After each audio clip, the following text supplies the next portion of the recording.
Welcome to ZoomInData. Today we're covering Azure Data Factory Cost Management, a critical topic for anyone running data pipelines in the cloud.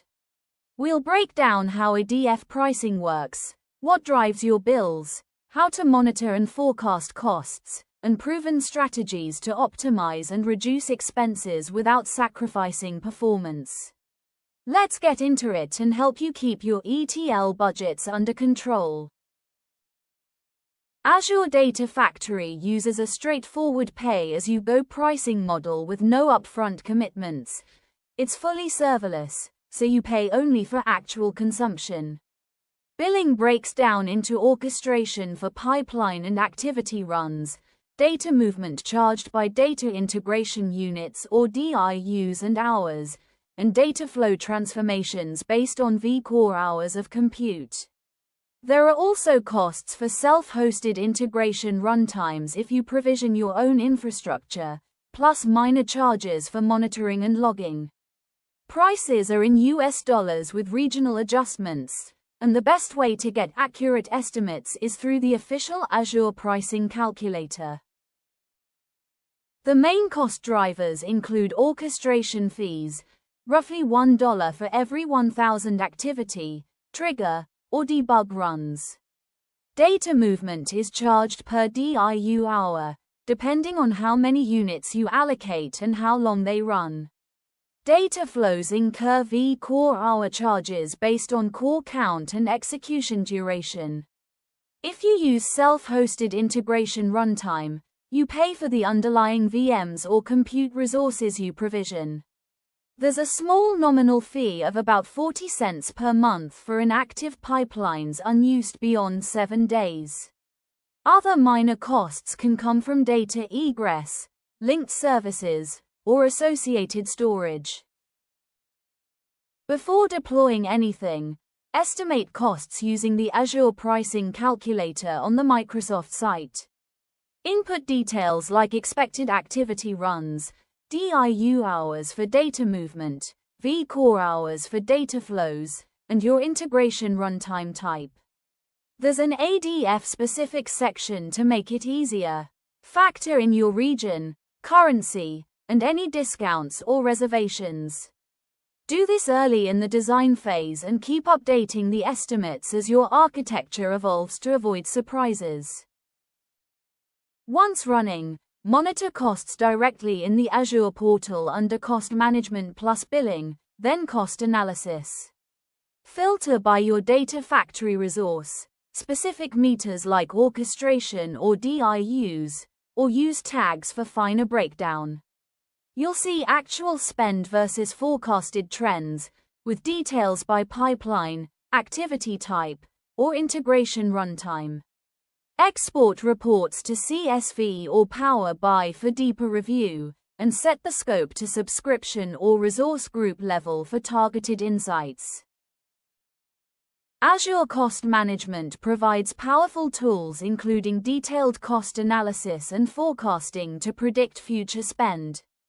Create budgets with alerts sent via email or SMS when thresholds are approached.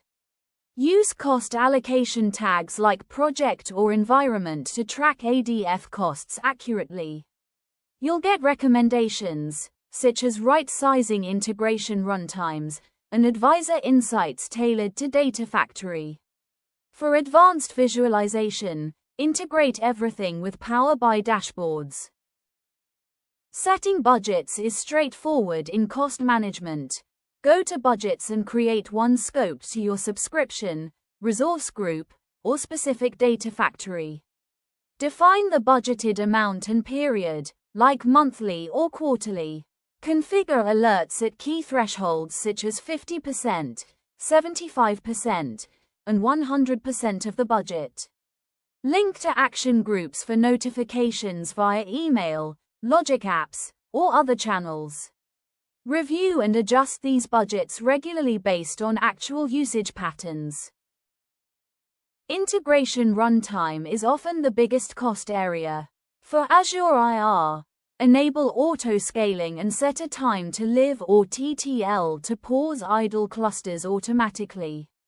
With self-hosted IR, leverage spot VMs or scale down during off hours to save on compute. Avoid over-provisioning cores or nodes. Monitor IR metrics like CPU and queue length to right-size. For variable or bursty workloads, switching to Azure IR can reduce management overhead and costs. To optimize pipelines, focus on reducing the total number of activities since each counts toward orchestration fees. Consolidate where possible. Use wait activities carefully, keeping intervals above 60 seconds for polling to avoid extra charges. Parameterize pipelines for reuse and limit for each loop concurrency to prevent spikes. Prefer event-based triggers instead of frequent schedules, and remember that debug runs also incur orchestration costs. Data flows can get expensive due to vCore hours, so enable auto-pause with TTL to stop idle Spark clusters quickly. Optimize transformations by partitioning data, using caching, and avoiding unnecessary steps. Use smaller core counts for development and testing environments. Batch multiple flows together when feasible, monitor vCore hour usage closely, and compress source data before loading to reduce processing time and costs. For data movement, tune data integration units and parallel copy settings to balance speed and cost. Keep sources and sinks in the same Azure region to eliminate egress fees. Use staging areas with compression to minimize DIU consumption. Implement incremental loads using watermarks instead of full copies every time. Avoid unnecessary large transfers, and keep an eye on DIU hour metrics in cost analysis to spot inefficiencies.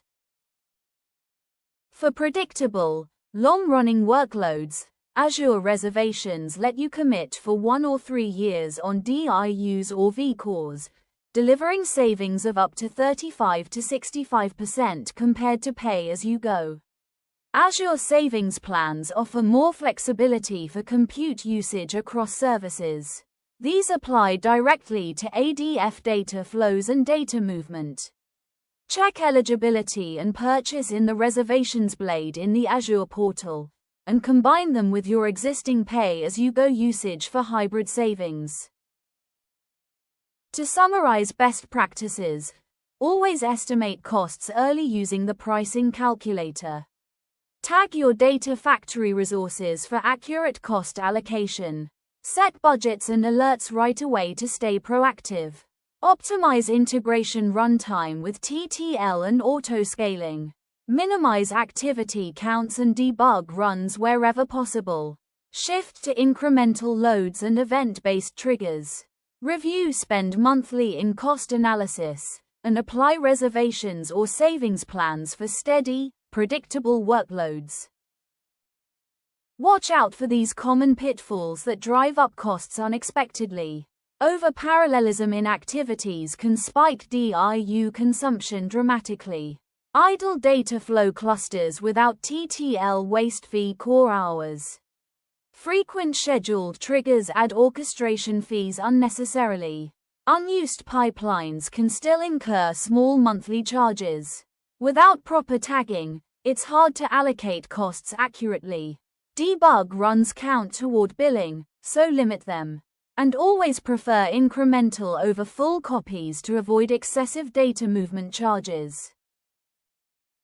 In real-world scenarios, teams often see high orchestration costs from nested loops and fix it by consolidating activities. A sudden data flow bill spike usually traces back to idle clusters. Enabling TTL and optimizing transformations resolves it. Monthly budget overruns prompt setting alerts and reviewing IR usage patterns. For predictable nightly ETL jobs, applying reservations cuts costs significantly. In dev environments, using smaller IRs and pausing when idle keeps non-prod spend low. Here are some common conceptual interview questions on ADF Cost Management. Explain the pay-as-you-go pricing components in Azure Data Factory. What are the main cost drivers? Orchestration versus data movement versus data flows. How do you estimate ADF costs before any deployment?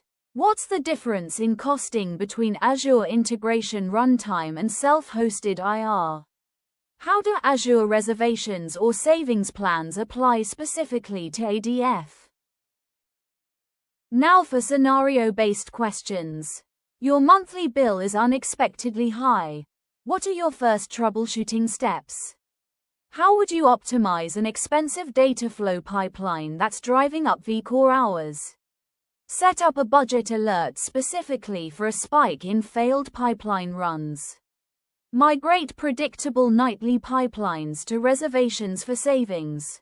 Reduce orchestration fees in a complex data factory with many nested activities.